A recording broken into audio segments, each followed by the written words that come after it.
श्रीराम समर्थ. श्री गोंदवलेकर महाराज प्रवचने दिवस 9. नाम व विकल्प. नाम घेऊ लागले की विकल्प उठतात आणि ते घेण्याबद्दलची निष्ठा कमी होते. याला काय करावे अशी तक्रार आपण सर्वसाधारणपणे करतो. पण असे होण्यातच नामाचे महत्त्व प्रस्थापित होते हे आपल्या लक्षात येत नाही. मनुष्य नाम घेऊ लागला की विकल्पांना असह्य होते आणि आता हा नाम घेऊ लागला, आता आपली धडगत नाही अशा धास्तीने त्यांची चळवळ सुरू होते आणि मनुष्याला नामापासून परावृत्त करण्याचा ते प्रयत्न करतात. विकल्प हे अतिसूक्ष्म आहेत.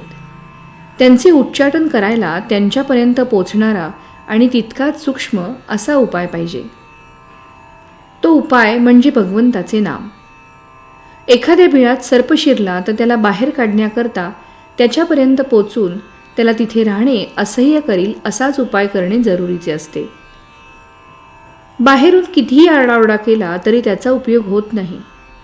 बिळात धूर किंवा गरम पाणी सोडले की तो बाहेर येतो. त्याचप्रमाणे नाम घेतले की विकल्प उठतात.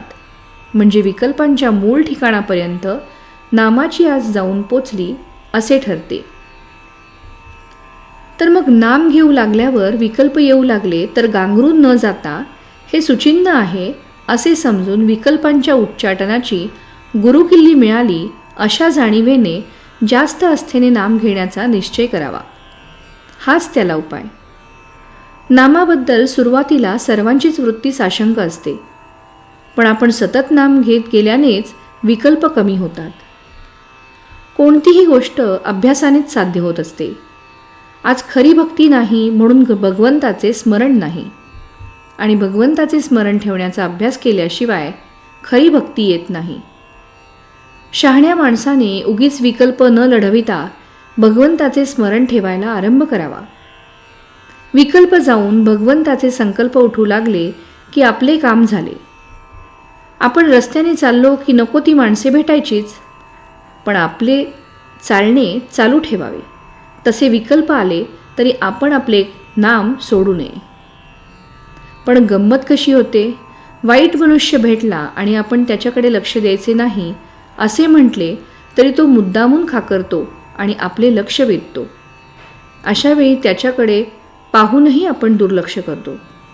त्याचप्रमाणे विकल्पांनी आपले लक्ष ओढून घेतले तर नावडीने लक्ष द्यावे, पण आपले नाम सोडू नये.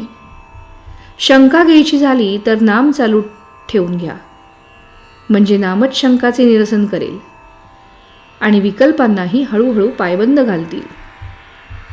तात्पर्य: पुष्कळ केलेले शंकेने व्यर्थ जाते.